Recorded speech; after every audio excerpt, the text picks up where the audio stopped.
Hi guys. யூஸ்வலாக எனக்கு stories நிறைய சொல்ல ரொம்ப பிடிக்கும். பட் இன்றைக்கி நான் ஒரு ஸ்டோரி பார்த்தேன். அந்த ஸ்டோரி வந்து நான் இன்ஸ்டாகிராமில் பார்த்தேன். ஒரு ஊரில் வந்து ஒரு முனிவர் இருப்பார்.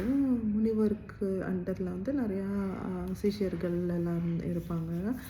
அவங்க வந்து ஒரு ஆசிரமத்தில் தங்கியிருந்தாங்க. அந்த ஆசிரமத்துக்கு வெளியில் வந்து ஒரு நாள் 2-3 பன்னிங்க வந்து அந்த அங்கே வந்து சேரில் சகதியில் வந்து விளாண்டுருந்தாங்க. சரிங்க.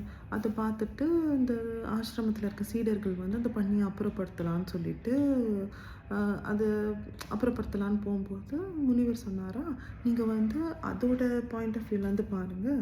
பன்னி பாயிண்ட் ஆஃப் வியூலேருந்து இவங்க என்ன மக்கள் வெறும் குடிசையில் அப்படியே வாழ்ந்துட்டுருக்காங்க, நம்ம தான் இந்த மாதிரி ஜாலியாக அப்படி இருக்கோம் அப்படின்னு சொல்லிட்டு அந்த பன்னிங்க வந்து நினைப்பாங்க. நீங்கள் அதை அப்படியே விட்டுருங்க அப்படின்னு சொல்லிட்டு முனிவர் சொன்னாராம்.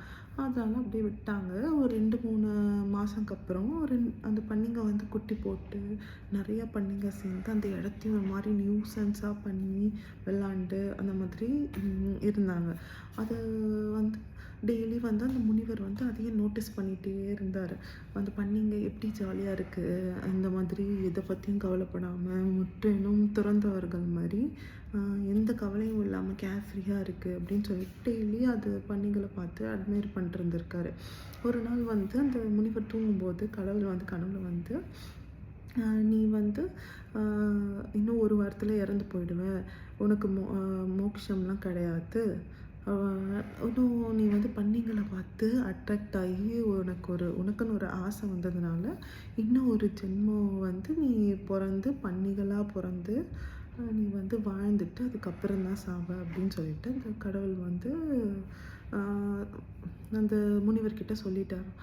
முனிவர் வந்து கனவுலேருந்து ஏஞ்சி அவரோட தலைமை சீடனை கூப்பிட்டு, இந்த மாதிரி எனக்கு கடவுள் வந்தார், நான் 1 வாரத்தில் வந்து சாக போகிறேன், நான் வந்து 180 நாளுக்கு அப்புறம் பன்னியாக பிறப்பேன், அந்த பன்னியாக பிறந்ததுக்கப்புறம் அந்த ஒரு நாள்லேயே வந்து நீ என்னை கொன்னுடு, தலை வெட்டி என்னை கொன்னுடு அப்படின்னு சொல்லிட்டு சீடர்கிட்ட சொல்லிடுவாராம்.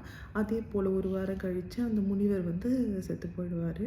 180வது நாள் ஒரு பெண் பன்னிக்கு அவர் குழந்தையாக அந்த பன்னியாக வந்து பிறப்பார். அதை வந்து அந்த சீடனும் வந்து கண்டறிஞ்சிருவான். ஓகே, இதுதான் நம்ம குரு அப்படின்னு சொல்லிட்டு முனிவர் அப்படின்னு சொல்லிட்டு அவன் ரெகக்னைஸ் பண்ணிடுவான். பட் இந்த குட்டியாக இருக்கிறத பார்த்துட்டு அவனுக்கு வந்து மனசு கேட்காம, சரி நம்ம முனிவர் தானே, இன்னும் 1 வாரம் வாழ்ந்துட்டு அதுக்கப்புறம் சாகடிச்சிக்கலாம் அப்படின்னு சொல்லிட்டு அந்த சீடரும் வந்து ஒன்றும் பண்ணாமல் அப்படியே அந்த பன்னியை வந்து விட்டுருவார்.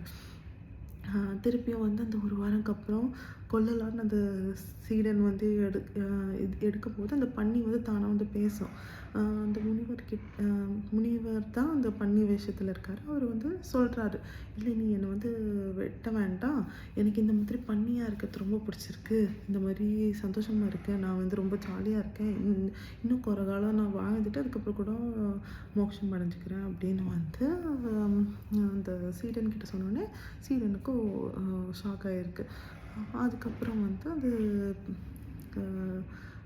பன்னியாக அவர் ஒன்றுமே பண்ணல. இதுலேருந்து என்ன தெரியுது, இறந்து மோட்சம் அடைஞ்சு கடவுள்கிட்ட போகிறத விட்டுட்டு தனக்கு இருந்த என்விரான்மெண்ட்டை பழகி அது பிடிச்சி போய் அந்த பன்னியாகவே நான் வாழ போகிறேன்னு ஒரு முனிவர் முடிவெடுக்கிற அளவுக்கு அந்த என்விரான்மெண்ட் வந்து அவரை சேஞ்ச் பண்ணியிருக்கு. ஸோ வந்து நம்ம எந்த மாதிரி டெசிஷன் எடுக்கிறோம் அப்படிங்கிறது வந்து நம்மளை சுற்றி இருக்கவங்கள சார்ந்து தான் இருக்குது. நம்ம எதை பார்க்குறோமோ அதை தான் நம்ம ஆகணும்னு நினைப்போம்.